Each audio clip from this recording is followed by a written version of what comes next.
When it comes to music, I suspect there is no such thing as objective taste. In the context of Western music, to say Bach was the best is, to someone like me, perhaps only to say, I enjoy listening to Bach more than to Debussy or Chopin, more than to Tchaikovsky or Puccini. It is to express a preference, nothing more. However, if someone doesn't happen to prefer Bach in this way, we might need to ground our subjective taste in the incontrovertible facts. Such an exercise, it seems to me, is a little like telling someone who doesn't like ice cream at length how organic vanilla is sourced. It's a long story, of course. It all begins in a wind-blown field of organically grown, lily-white, pod-bearing orchids. None of this inclines the person to eat ice cream. As a philosophical aside, at some point, it seems to me, the enjoyment of a thing is either known in the qualitative perception of it, or nowhere to be found, not even in vanilla-scented fields. Certainly not in the objective facts. In difficult cases, perhaps the best we can do is to bully a person into a guilty state of self-admonition. They now know that they ought to like a thing much more than they really do. They now have what we could call educated taste. I know I should like this ice cream. After all, the fields. Such unfortunate persons might relate to a light verse joke I wrote after visiting the Tate Modern once.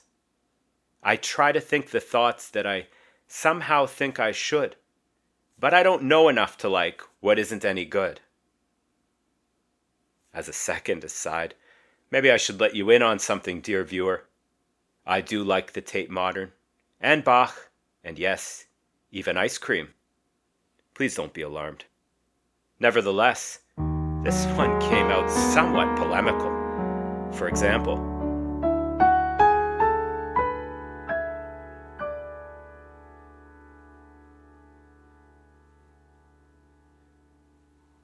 but maybe when we say Bach is best, we mean, or want to mean, more than I simply prefer Bach to Tchaikovsky. Perhaps we even prefer listening to the Pas de deux or to Puccini's Nessun Dorma. Nevertheless, whatever we or anyone else prefers, we insist Bach is the best. In this case, we probably mean that Bach uses more retrograde inversion or more frequently juggles more melodic lines with a greater degree of perpetually inventive skill and complexity. Or even that he simply modulates more frequently. Almost every bar, it seems. But if such tactics do not achieve a superior musical experience as compared with Puccini, it never occurs to us. Maybe he ought to change keys less. You might find that irreverent. I know I do. But think about it. Apparently simple, or as we seem to prefer it, intelligibly complex. Don't all the musical tactics we might employ simply have their just say in experience? Isn't that the appropriate measure of their effectiveness? In brief, if the end goal of composition is musical experience, then perhaps what moves us most simply wins. And that's Puccini. We asked, or almost asked in a previous episode, whether music theory was really up to the challenge of explaining the unreasonable effectiveness of simplicity. Think of those first 4 notes of Beethoven's Fifth. I think we're still knocking on the same door, asking this time a slightly different question. What should Bach's ingenious complexity contribute to our assessment that the musical effect doesn't already represent? It's right to ask. But let me strengthen the case somewhat. Think of it this way. We could assign the numbers 1 through 9 to a set of arbitrary pitches. These assignments could then be used to create musical representations of involved mathematics, more complex than Bach. Think also that only modest improvements to these assignments would be necessary to represent, for example, the solution to the Schrödinger equation in 3 dimensions. But who would want to listen to that? Unless, of course, it sounded interesting.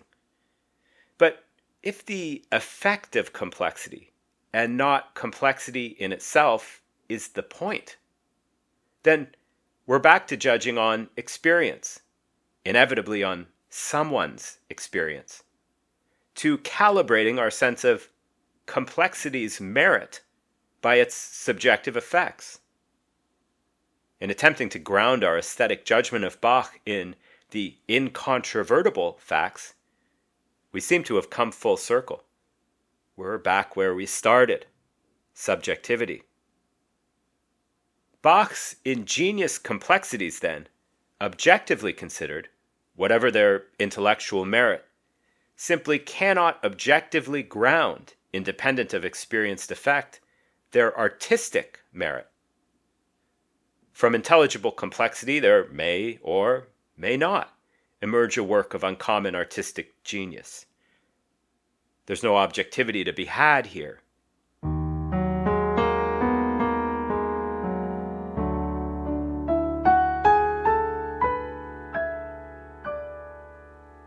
Maybe you're still mad about Puccini. I don't blame you. My comparison isn't fair. Then again, maybe the very idea of comparison isn't fair.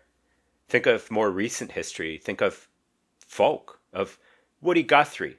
Or, if you prefer, think instead of the avant-garde, John Cage, who challenged traditional conceptions of music by writing a piece titled 4 minutes and 33 seconds. A piece which consisted of musicians not playing their instruments. How would you say that This Land Is Your Land compares with John Cage's 4:33? One good answer is, it doesn't. It's a case of apples and, well, the conspicuous absence of apples for several minutes. What I mean is, you're right. Puccini and Bach clearly weren't aiming at the same thing. They were individually distinct. But can we allow for the fact that, in the case of Bach, he was characteristic rather than representative and universally instructive? He must be, we seem to vaguely require, a kind of general ultimate of all Western composition. Bach is the best.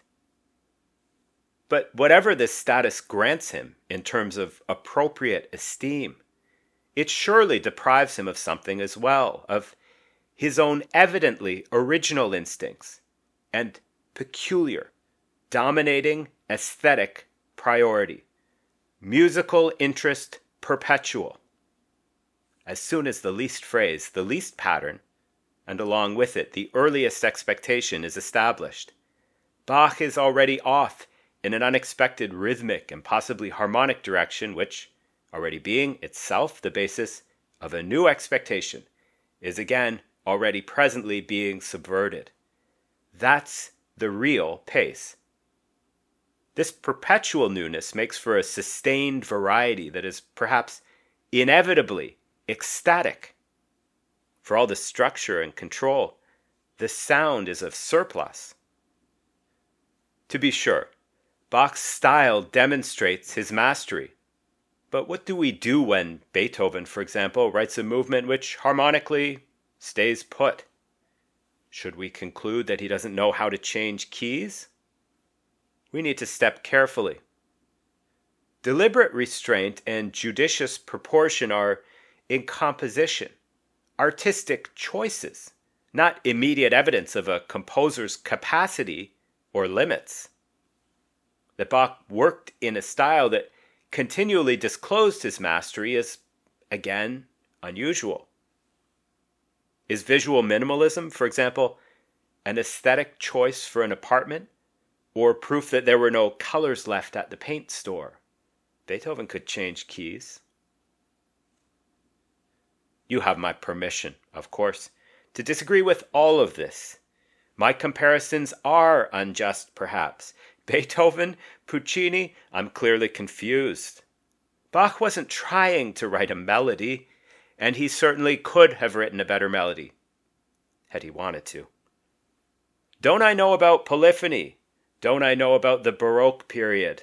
Yes, of course I do, to a limited extent. But my point is that not just Bach's place in history and musical period, but his own personal artistic priority mitigates against, interrupts in a way, what might otherwise in composition emerge as a conventionally balanced melodic phrase, which, to feel conclusive, requires delivering on, not inventively subverting expectation.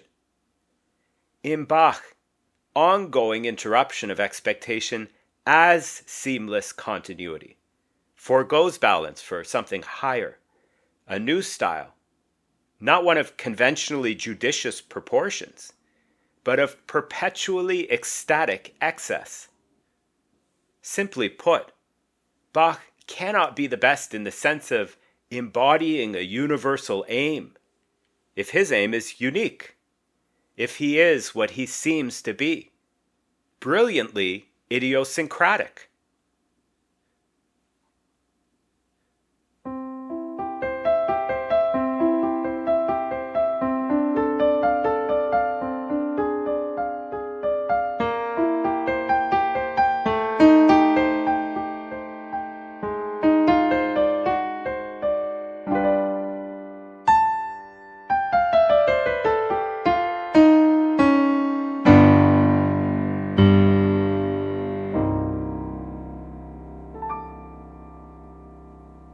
No, Bach cannot be the best if there is no best, if there is simply no such thing as objective taste.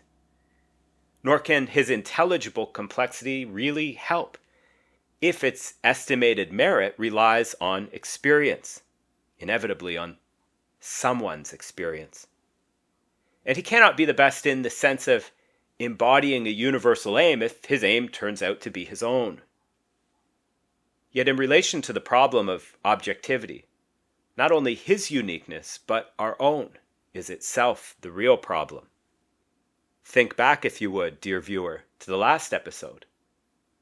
The plum is the best of all fruits, at least to Socrates. Can Bach be the best of all composers in anything but the same way? Or maybe he can be like Dylan's Like a Rolling Stone. Clearly the best rock song of all time, unless you think he can't sing. Even if you know, you should think otherwise.